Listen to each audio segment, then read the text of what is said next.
Halo semuanya, dengan saya Deborah Targas Merpaung. Di sini kami dari kelompok 5 akan menjelaskan materi terkait perekonomian terbuka pada mata kuliah Teori Ekonomi Makro yang diampu oleh Ibu Mika Siar Mirza. Sebelum kami memaparkan materi kami, ada baiknya kami dari kelompok 5 memperkenalkan diri kami. Yang pertama Deborah Targas Merpaung, yang kedua Eka Valentina Manurung, dan yang ketiga Rafli Ramli. Yang pertama, latar belakang. Pada sistem perekonomian terbuka, terdapat 4 sektor pelaku ekonomi, yaitu sektor rumah tangga, sektor perusahaan, sektor pemerintah, dan sektor luar negeri. Analisis perekonomian terbuka merupakan suatu analisis mengenai penentuan tingkat kegiatan ekonomi atau pendapatan nasional suatu negara dengan mempertimbangkan pengaruh dari kegiatan ekspor dan impor negara tersebut.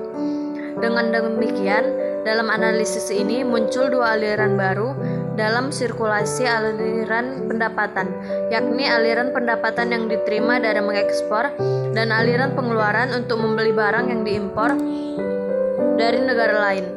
Hal ini berpengaruh terhadap besarnya pendapatan nasional dalam perekonomian. Langsung saja pada materi perekonomian terbuka. Perekonomian terbuka atau perekonomian 4 sektor adalah suatu sistem ekonomi yang melakukan kegiatan ekspor dan impor dengan negara lain di dunia.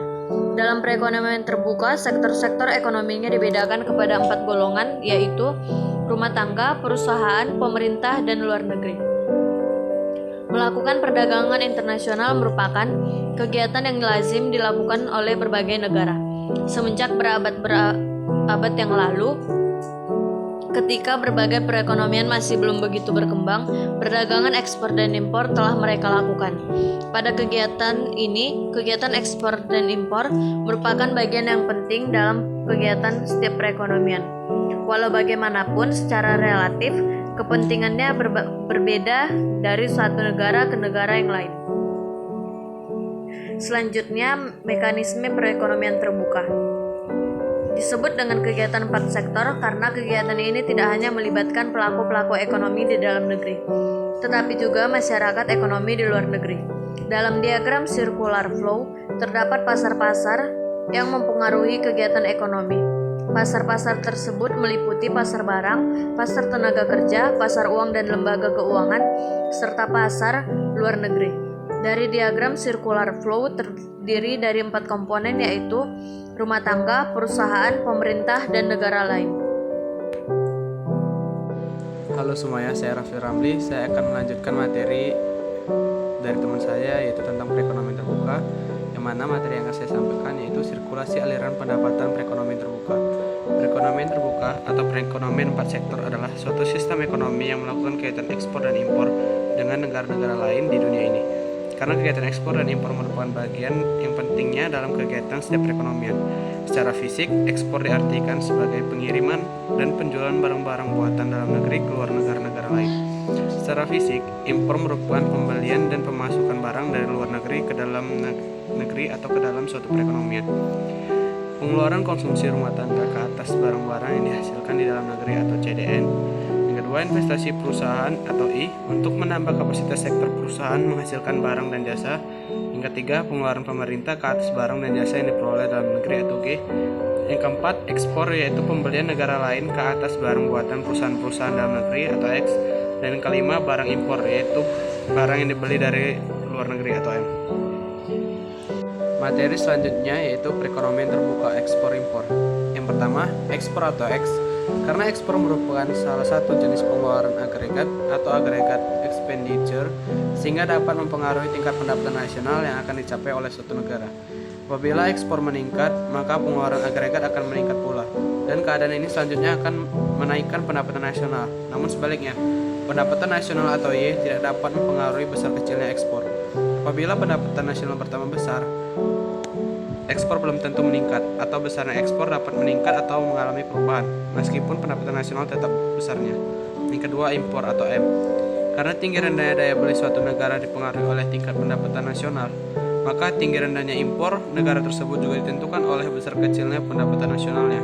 Makin tinggi pendapatan nasional, makin besar pula impor yang dapat dilakukan oleh suatu negara tersebut. Materi selanjutnya itu faktor-faktor penentu ekspor dan impor. Faktor-faktor yang menentukan ekspor. Ada beberapa hal yang menyebabkan kemerosotan pada ekspor, yaitu biasa terjadi perubahan cita rasa penduduk luar negeri, merosotnya keupayaan bersaing di pasar luar negeri, serta terjadi permasalahan ekonomi yang sedang dialami oleh luar negeri. B. Faktor-faktor yang menentukan impor suatu negara. Biasanya impor suatu negara dipengaruhi oleh tingkat pendapatan masyarakat. Semakin tinggi pendapatan, semakin banyak impor yang akan dilakukan. Inflasi yang juga dapat menyebabkan secara keseluruhan barang buatan dalam negeri menjadi lebih mahal, serta kemampuan suatu negara menghasilkan barang yang lebih baik tentunya merupakan salah satu faktor yang menimbulkan perubahan impor terhadap tingkat pendapatan nasional. Materi selanjutnya, beberapa penyebab terjadinya perdagangan nasional dalam sistem perekonomian terbuka. Pertama, perbedaan kondisi produk. Yang kedua, menghemat biaya produksi. Yang ketiga, perbedaan tingkat selera. Yang keempat, adanya prinsip perbandingan keunggulan atau comparative advantage.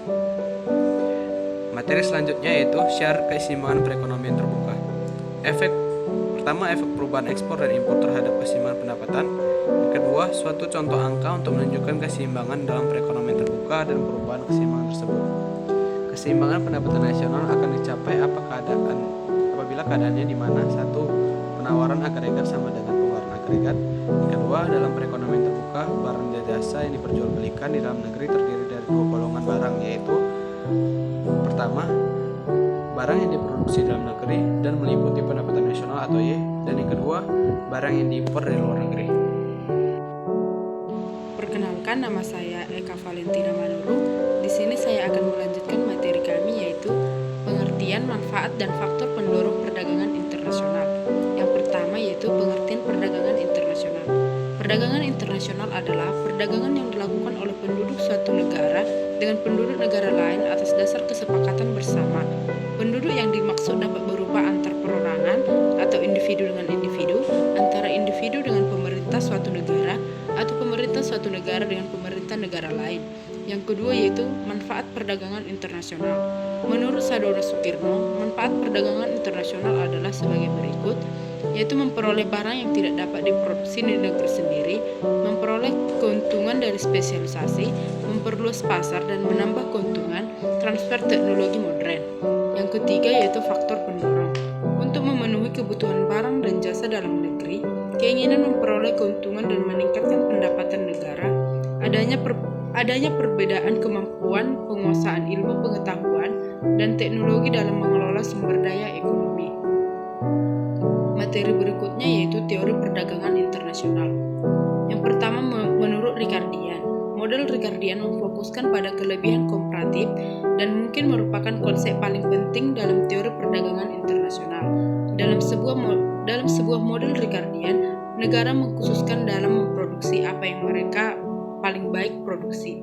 Yang kedua yaitu model Heckers-Ohlin. Model Heckers-Ohlin dibuat sebagai alternatif dari model Ricardian dan dasar kelebihan komparatif. Mengesampingkan kompleksitasnya yang jauh lebih rumit, model ini tidak membuktikan prediksi yang lebih akurat. Yang ketiga yaitu model faktor spesifik. Dalam model ini, mobilitas buruh antara industri satu dan yang lain sangatlah mungkin ketika model tidak bergerak antar industri pada satu masa pendek. Faktor spesifik merujuk ke pemberian yaitu dalam faktor spesifik jangka pendek dari produksi seperti model fisik tidak secara mudah dipindahkan antar industri. Yang keempat yaitu model gravitasi. Model gravitasi perdagangan menyajikan sebuah analisa yang lebih empiris dari pola perdagangan dibandingkan model yang lebih teoritis di atas. Materi berikutnya yaitu tabungan dan investasi pada perekonomian terbuka kecil. Mobilitas modal dan tingkat bunga di dunia. Karena asumsi pergerakan modal sempurna, tingkat suku bunga pada perekonomian terbuka kecil kita atau R harus sama dengan tingkat suku bunga dunia atau R berbintang. Penduduk dari perekonomian terbuka kecil tidak pernah menjamin pada suku bunga di atas karena mereka selalu mendapatkan pinjaman pada tingkat suku bunga SDR dari luar negeri. Maka keseimbangan tabungan dunia dan investasi dunia menjelaskan tingkat suku bunga dunia karena secara keseluruhan perekonomian dunia adalah perekonomian tertutup. Perekonomian terbuka kecil kita berdampak sangat kecil dan dapat diabaikan pada tabungan dunia dan investasi dunia. Maka perekonomian terbuka kecil kita menjadikan tingkat suku bunga dunia sebagai faktor eksogen. Materi berikutnya yaitu nilai tukar atau kurs. Yang pertama nilai nominal. Jika nilai tukar mata uang nominal adalah harga relatif dua mata uang dua negara, misalkan $1 sama dengan 80 yen. Yang kedua, nilai pertukaran real. Nilai tukar real ini sangat penting karena penentu dari berapa banyak suatu negara mengekspor dan mengimpor. Jika Anda memutuskan tempat Anda akan berlibur dengan membandingkan negara, maka pada akhirnya Anda mendasarkan keputusan pada nilai tukar real. Yang ketiga yaitu, bagaimana kebijakan mempengaruhi nilai pertukaran real. Memberlakukan kebijakan fiskal di dalam negeri seperti peningkatan belanja pemerintah atau pemotongan pajak, mengurangi tabungan nasional. Yang keempat yaitu dampak kebijakan perdagangan. Kebijakan perdagangan secara luas diartikan sebagai kebijakan yang direncanakan dalam hal penentuan jumlah barang dan jasa yang akan diekspor atau diimpor. Baiklah, adapun kesimpulan yang dapat kami ambil yaitu bahwa ekonomi terbuka adalah jenis perekonomian yang berinteraksi dengan dunia luar melalui perdagangan internasional, pergerakan modal, transfer informasi dan pengetahuan teknis, serta migrasi tenaga kerja. Perekonomian terbuka adalah perekonomian yang melibatkan diri dalam perekonomian internasional atau ekspor dan impor, barang dan jasa serta modal dengan negara-negara lain.